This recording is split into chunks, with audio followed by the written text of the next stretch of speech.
Marois. Bonjour. Et bienvenue. Votre circonscription, si je ne me trompe pas, va du Mexique jusqu'au Cap Horn. Absolument, Voilà. et ça inclut aussi les Caraïbes. Les Caraïbes. Alors, c'est une zone d'influence qui nous intéresse en ce moment. Alors, est-ce que le golfe d'Amérique, ça vous convient?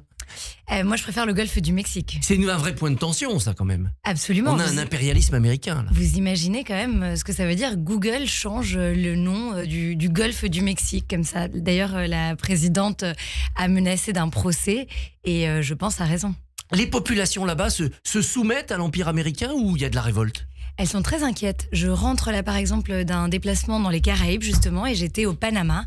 Et je peux vous dire qu'au Panama, les gens sont inquiets des déclarations de Donald Trump, inquiets de voir celui qui a été leur allié depuis des décennies se retourner contre eux de manière complètement aléatoire et tout à coup décider de remettre en cause, alors que rien ne s'est passé, la neutralité du canal de Panama et surtout le fait que le canal, comme son nom l'indique, est au Panama. Alors, Trump te dit, mais oui, mais c'est Jimmy Carter, il n'y a pas si longtemps, qui a accordé la cession du canal au Panama. Et puis, les Chinois ont mis la main dessus. Et donc, je ne veux pas que les Chinois contrôlent le canal. Est-ce que c'est vrai? Mais vous voyez, on est vraiment dans l'ère des fake news et des déclarations à l'emporte-pièce, parce qu'il n'y a rien qui puisse justifier un reversement de situation, rien qui justifie d'ailleurs un changement ou une rupture des traités qui justement sont en place depuis des décennies. La neutralité du canal est assurée, les tarifs qui sont imposés sont ceux qui ont été négociés.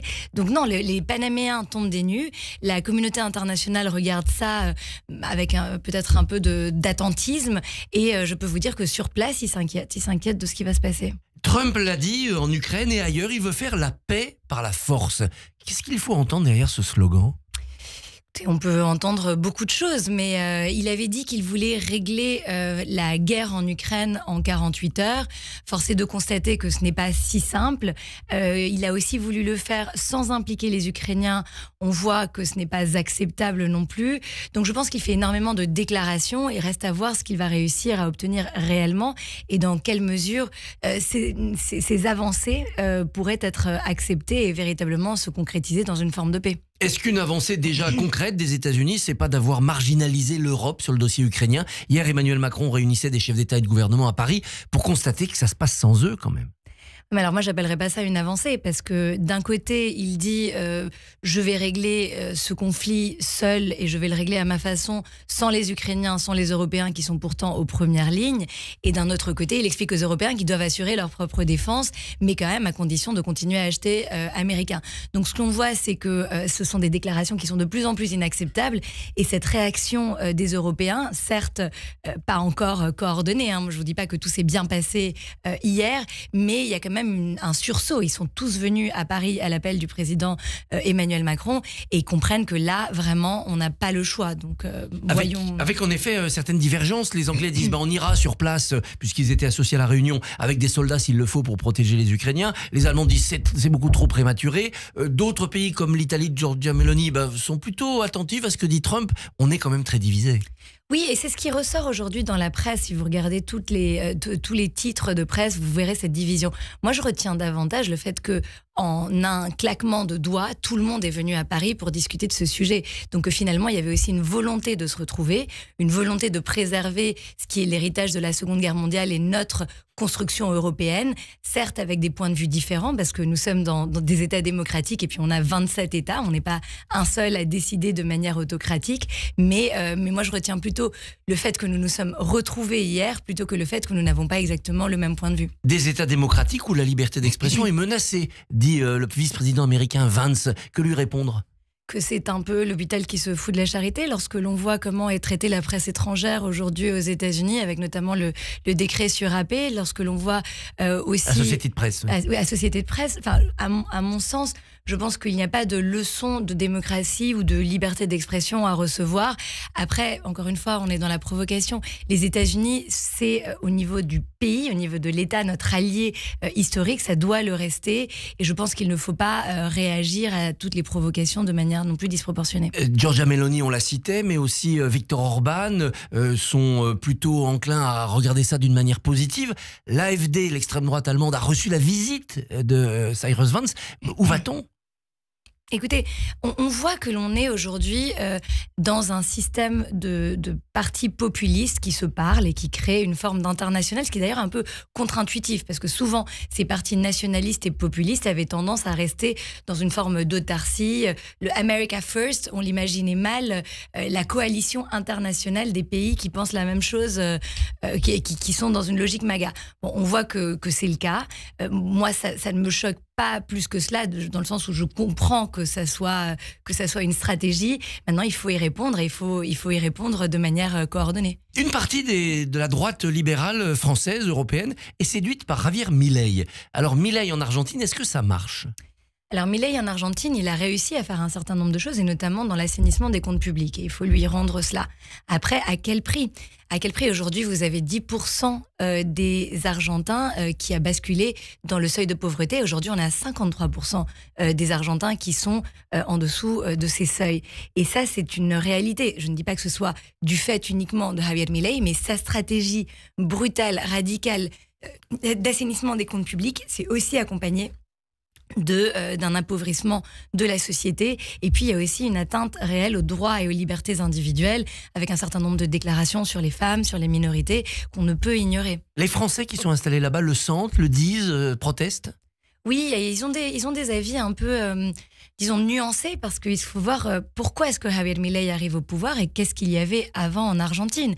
La réalité, c'est aussi des décennies de corruption au niveau de l'État, des décennies aussi d'attentisme et d'immobilisme, et quelque part, ça a été une réaction que son élection. Beaucoup de personnes ne se reconnaissent pas du tout dans son discours libertarien ou populiste, mais se sont dit, il nous faut une alternance, une alternative, et aujourd'hui, ils regardent avec inquiétude des réformes qui, certes, peuvent être vues comme étant positives sur certains aspects économiques, mais qui le sont à un prix vraiment très élevé. Jean-Luc Mélenchon se rend dans votre circonscription, il va aller notamment au Mexique, parler de son livre qui va être traduit là-bas. C'est une figure qui existe quand vous rencontrez des interlocuteurs au Mexique, en Argentine ou au Venezuela ? Alors Jean-Luc Mélenchon aime beaucoup l'Amérique latine. D'ailleurs, il a été très déçu, je pense, de voir son parti perdre cette circonscription à 3 reprises. Parce que vous savez que j'ai été élu 3 fois en 2 ans, contre à chaque fois un candidat qui était soutenu par Jean-Luc Mélenchon. Après, je pense qu'il a une relation très ambiguë, parce qu'il a soutenu pendant des décennies Daniel Ortega, le dictateur qui est au Nicaragua. Aujourd'hui, il se fait plus discret sur la question, mais il n'a pas non plus condamné de manière claire les agissements du couple Ortega-Murillo au Nicaragua.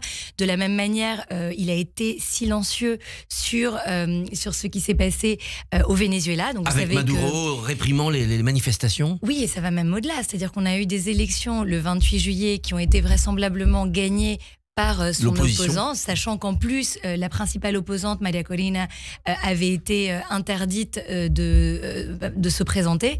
Et malgré cela, Maduro a réussi à se maintenir et a fait une sorte de coup d'État, disons, parce qu'il est resté au pouvoir. Et tout le monde en France a dénoncé cette situation, y compris le Parti socialiste, certains partis de gauche, sauf la France insoumise, qui, sur ce point, est encore une fois restée très complice et silencieuse. Alors, à peine sorti du marathon budgétaire, le gouvernement va affronter demain encore une motion de censure. Elle est demandée par le Parti socialiste à cause de l'expression submersion migratoire. Le Parti socialiste s'élève contre la trumpisation et la lepénisation du débat. Est-ce que vous adhérez à leur analyse ? Moi, je pense qu'on ne propose pas et on ne vote pas une censure à cause de la teneur du débat, de propos tenus par tel ou tel ministre avec lesquels on peut être en désaccord. Moi, je pense que l'on peut censurer sur des actions, on peut censurer sur une politique concrète, mener des propositions, une loi, mais on ne censure pas parce qu'on n'est globalement pas d'accord. Non, je trouve que c'est irresponsable. Alors, cette censure se passe aussi dans le climat créé par l'affaire Betaram. Est-ce que François Bayrou savait ou ne savait pas ? Vous vous êtes déclaré il y a quelques jours très choqué par cette affaire. Est-ce que les explications du Premier ministre vous ont satisfaite ? Je pense que cette affaire est éminemment complexe. Moi, je suis très choquée par le fait qu'il y ait en 2025 encore des affaires de cette ampleur qui surgissent. Et donc, il y a une question à se poser sur l'efficacité de notre système judiciaire, sur la possibilité qu'ont des victimes à déposer plainte. Il faut quand même rappeler que ce sont des faits qui se sont produits il y a de nombreuses années, mais le fait que ça surgisse Aujourd'hui, on peut le voir de deux façons. On peut se dire que c'est une bonne chose parce qu'enfin, la parole se libère, ces affaires sont élucidées et arrivent sur la place publique. Et on peut aussi avoir un certain effroi en voyant l'ampleur des agissements allégués, des accusations. Donc c'est dans ce sens-là que moi j'ai été choquée. Sur l'implication du Premier ministre, il a donné des explications. Il a dit qu'évidemment, il avait été au courant d'un certain nombre de choses. Il s'était même prononcé publiquement à l'époque sur ce sujet. Sur des gifles ? Sur les gifles notamment, ce que moi je trouve aussi très très choquant. Hein. Je trouve les violences corporelles sur les enfants sont extrêmement choquantes aussi. Je pense qu'il faut voir aujourd'hui qu'est-ce qu'il savait et quelle est son implication dans ce dossier. Mais il y a aussi toute une manipulation de cette affaire par des partis d'opposition et là aussi il faut être très attentif. Certains à gauche réclament quand même des commissions d'enquête justement sur ces établissements sous contrat, sur la manière dont on a du mal à dénoncer les agissements. Ça peut être utile. Oui, moi de toute façon, je suis en faveur de tout ce qui permet aux parlementaires de faire leur travail d'enquête et de contrôle de l'action du gouvernement. Après, il faut faire attention de ne pas stigmatiser et de ne pas pointer du doigt particulièrement, moi j'entendais les établissements privés sous contrat, bon les hors contrat aussi, hein, je veux dire, dans tous les établissements de France, il faut s'assurer que des agissements comme cela soient immédiatement dénoncés et surtout qu'ils ne se produisent pas. C'est pas parce qu'il y a des établissements cultuels avec une dimension religieuse qu'il y a forcément exaction et l'inverse est vrai aussi. Absolument, et c'est pour ça qu'il faut faire attention et ne pas... ce sont des faits très graves dont on parle avec des potentielles victimes très nombreuses et d'agissements encore une fois extrêmement graves. Donc c'est pour ça qu'il faut faire vraiment très attention de ne pas instrumentaliser cette affaire, de ne pas la généraliser. C'est pas parce qu'à Betaram il se serait passé ces affaires que tous les établissements sont évidemment dans cette logique et ça c'est très important de faire la part des choses. Demain, Richard Ferrand et ses deux collègues nommés au Conseil constitutionnel vont passer l'audition devant la commission des lois. Ça risque d'être compliqué pour lui. Vous comprenez l'émoi de ceux qui disent mais il n'a pas les compétences juridiques pour présider le Conseil constitutionnel ? Non, encore une fois, je pense que là, on est encore dans la politique politicienne et que malheureusement, aujourd'hui, étant donné la composition de l'Assemblée et les postures de certains groupes parlementaires, tout devient compliqué, mais j'ai bon espoir que quand même les collègues parlementaires sauront poser les bonnes questions et prendre des décisions basées sur des faits, sur des compétences et non pas sur des postures. On voit toutes les familles politiques maintenant se tourner vers 2027. LR a commencé sa compétition pour le parti, le Front Populaire a un peu volé en éclats. Où en est Renaissance ? On a l'impression que depuis que Gabriel Attal a pris le parti, il ne se passe plus rien. Je pense que Renaissance est aujourd'hui en 2025 et c'est important d'être en 2025, surtout quand on voit l'année 2024 qui vient de se passer. On a des urgences pour notre pays, il faut y répondre. On a des orientations à prendre, on a un véritable travail de simplification, mais structurel, hein, de nos dépenses publiques. On parlait tout à l'heure de Javier Milei, il faut faire évidemment différemment, mais il faut réduire cette dépense. Ça ne sera jamais voté, ça, hein. Il faut que ça le soit en fait, et donc il faut qu'on fasse des propositions qui puissent remporter une adhésion. Donc nous on travaille sur les questions donc de réforme de l'État, réforme des institutions, immigration aussi parce que c'est un sujet dont nos compatriotes souhaitent parler et qui est important. On travaille sur ces sujets-là et on essaye de pas être dans la petite phrase ou la polémique permanente ou 2027. Un mot sur l'immigration. Robert Ménard passe devant le procureur aujourd'hui. Comme maire de Béziers, il a refusé de marier un Algérien qui était sous OQTF. Il ne devait pas être là, il était là, il voulait se marier. À qui donnez-vous raison ? Mais moi, ce qui me choque, c'est qu'aujourd'hui, les décisions d'OQTF, les OQTF ne soient pas exécutées. Et ça devrait nous préoccuper d'abord. Après, la question du mariage, je ne dis pas qu'elle soit anecdotique, elle est probablement importante, mais pour moi, ce n'est pas la question principale. La question principale qui, je pense, choque nos concitoyens, c'est qu'il y ait des décisions qui soient rendues et que ces décisions-là ne soient pas exécutées. Eh bien, Éléonore Carrois, députée des Français de l'étranger, merci et bonne journée. Merci. Merci beaucoup Christophe, on vous retrouvera demain matin à 7h45. À demain. Radio J. Retrouvez le Barbier du matin sur le site radioj.fr, sur la page Facebook de Radio J et sur l'appli Radio